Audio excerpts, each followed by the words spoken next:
This lesson is for 4th grade. This is Chapter 8, Lesson 3. This one's over the solar system. We're going to be covering several vocab words in this lesson. We're going to talk about the solar system, planets, gravity, telescopes, comets, asteroids, meteors, and meteorites. Several things to talk about, so let's hop to it. As you probably figured out by now, we have several satellites orbiting the Earth. Now, when I say satellite, I don't mean like your dish or direct TV. I'm talking about objects in space that are smaller that are going around something larger. So they can be man-made, they can be natural, but anything that's small and moves around a larger body is a satellite. The moon goes around the Earth. It's smaller than the Earth. The moon is a satellite. So there are many satellites. The sun has many satellites. You could say that the Earth is a satellite of the sun, and so are the other planets in our solar system.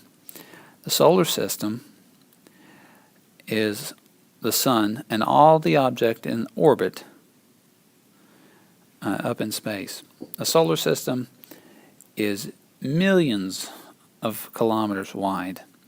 The center of the solar system is the sun. So note that it's not necessarily in a straight line here. These planets can be in different spots in their orbits at all times. This is just to show you all of the planets in the solar system. On a clear night, you might have even seen a planet or two. These are all our planets. Planets are round objects in space that are satellites of the sun. We've identified 8 planets. Planets are small and cooler than stars. Like the moon, they cannot make their own light, and they just reflect the light from the sun. So us here on Earth, we do not make our own light. We're just like the moon, where we're just a big rock, essentially, and the sun helps us make our own light, or reflects light for us. So orbiting the sun, this is an interesting thought. Think about this. In the 1500s, there was a Polish scientist, his name was Nicholas Copernicus. He studied the planets. And what he found out was that the planets orbited the sun. They went around the sun. 100 years later, a German scientist named Johannes Kepler showed that these orbits are ellipses. So he gave us the shape. An ellipse, again, is just a flattened circle. It's an oval. We found that out and talked about that in a previous lesson, in Lesson 1. The English scientist, Sir Isaac Newton, he lived in the 1600s. He described how the planets stay in their orbit. So how they stay in this orbit is because of a couple things. One is gravity. Gravity is the force of attraction between objects. So this force between them keeps them together. It's a force that also pulls down. That's gravity. And inertia also keeps them. Gravity and inertia. Inertia is that tendency to keep moving in a straight line. So without one or the other, the planets could not stay in this elliptical orbit.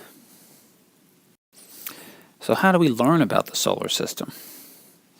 While Kepler was studying the planets using math, an Italian scientist was also at work. His name's Galileo Galilei. What he did was he arranged curved pieces of glass or lenses inside of a tube. The lenses helped him peer into space. Can you take a guess at what Galileo was making to look into space? If you said telescope, you're right. Telescopes make faraway objects seem closer. Galileo found that he found objects in space that no one ever seen before. He was able to prove that Copernicus's model was correct. Before, people thought that the Earth stood still and the planets and the sun revolved around it. And we know that's not true because of Galileo and his telescope, proving Copernicus right. Some of today's telescopes work like larger versions of the one Galileo made. Others use curved mirrors. Clouds, cities, city lights, they make it really hard to use telescopes. So the best place to use a telescope is going to be in a clear, deserted area, maybe even on a mountaintop, maybe even in space itself. Best spot for a telescope. That's one way to learn about the solar system. Another way is astronauts.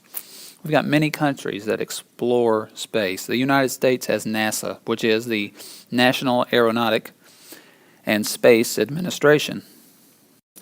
In the 1960s, NASA launched rockets that took people into space. Those people were the first astronauts. So telescopes and astronauts help us learn about the solar system. Shuttles and space stations also help us conduct experiments. Space shuttles will launch satellites into space. Many countries, including the United States, also use something called the International Space Station. And unlike shuttles, the space station remains in space for a long time. And the last thing here, probes. Space probes are safer. They're less expensive than sending astronauts. A probe is an unmanned spacecraft that leaves Earth's orbit. NASA has launched probes to planets, to moons, other places, and the probes will then send back pictures with data from space to Earth, which is, again, a lot safer than sending people to space. In 2004, a space probe landed on Mars. The two robot explorers were called Mars rovers. They studied the surface and recorded data. Those were called Spirit and Opportunity. So because the solar system is so large, some probes need a long time, many years, to make it to their destination. For example, in 2006, NASA launched a probe to Pluto. It's not going to reach Pluto until 2015. So next year, we can expect a probe to be on Pluto, and we'll be learning more about Pluto. So again, how do we learn about the solar system? Telescopes, astronauts, space stations, shuttles, and probes.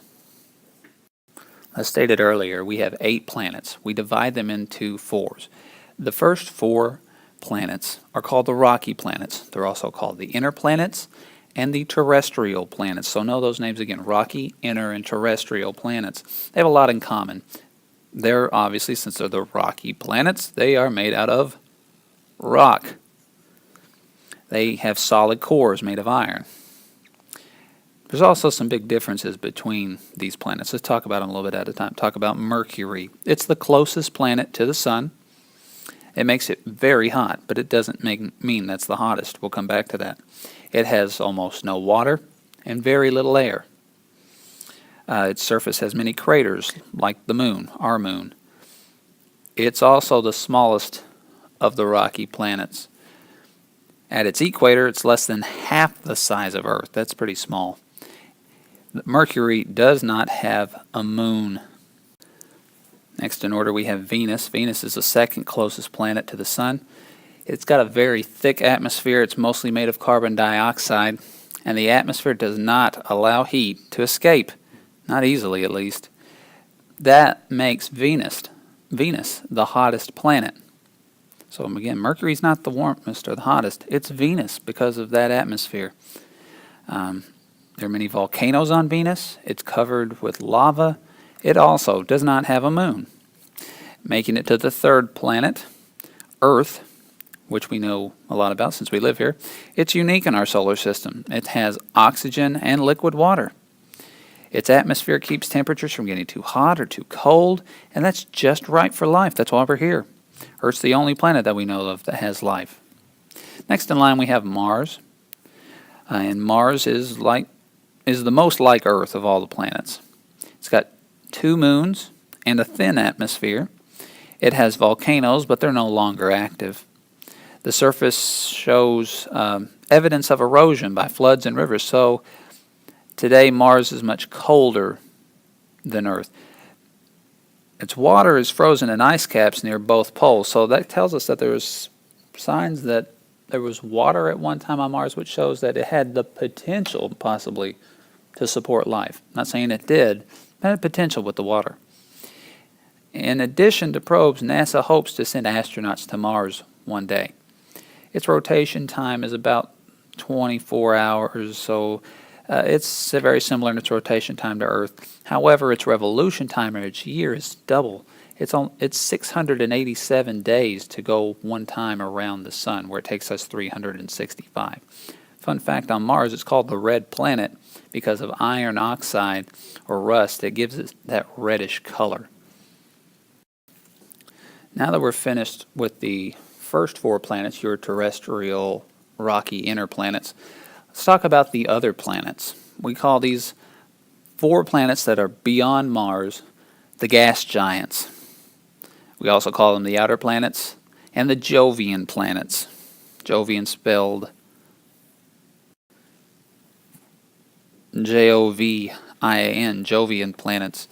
So again, we call them the gas giants. Well, why do you think we call them that? Well, you guessed it, they're giants. They're huge in size, and they're made of gas. The nearest one to us, in order going to Jupiter, it's 5 times farther from the sun than Earth. It's way out there compared to where we are. The gas giants, they do not have solid surfaces. They're made up of hydrogen and helium. Scientists think that they may have some rock and ice at their core. All 4 of these have a ring system. We know we see the rings on Uranus and Saturn, but looking closer, you will find them on Jupiter and Neptune as well. They also believe that some may have rock and ice at their core, maybe. They have many, many moons. And some, like the rocky planets, have atmospheres. Let's talk about these a little bit at a time. Next in line after Mars is Jupiter. It's the largest planet in the solar system. Scientists have found 63 moons that orbit around Jupiter. That's a lot of moons, 63. The planet's atmosphere is divided into 2 bands, and each band has winds blowing in opposite directions. One band has a large red spot the size of Earth. It's the giant storm that's been raging over Jupiter for 300 years. So the Great Red Spot is on Jupiter. Jupiter's 4 largest moons were first observed by Galileo in 1610. To give you some comparison, the rotation time, it's a day, whereas ours is 24 hours. Think of that. Jupiter's is 10 hours. That's half this time of our day. But it takes 4,333 Earth days for a year. That's a long, long year. Next in line we have Saturn. It's the 2nd largest planet. It's famous for these rings. Everybody knows about Saturn's rings. They're mostly made of ice and rock. Most of the pieces are less than a couple of meters in diameter. It has 34 moons. The largest is named Titan. And the winds on Saturn can blow at 500 meters a second. Next in line we have Uranus. If you've ever heard of the sideway planet, this one's it. Uranus is tilted, so that means it rotates on its side. That means that the poles face the sun during parts of Uranus's orbit. The unusual color is due to the gases in its upper atmosphere. It has 27 moons. And then last we have Neptune. It's the farthest gas giant from the sun. Winds on Neptune can blow at speeds of 1,200 miles per hour. They found 13 moons on Neptune, with Triton being the largest. It's known to have volcanoes as well.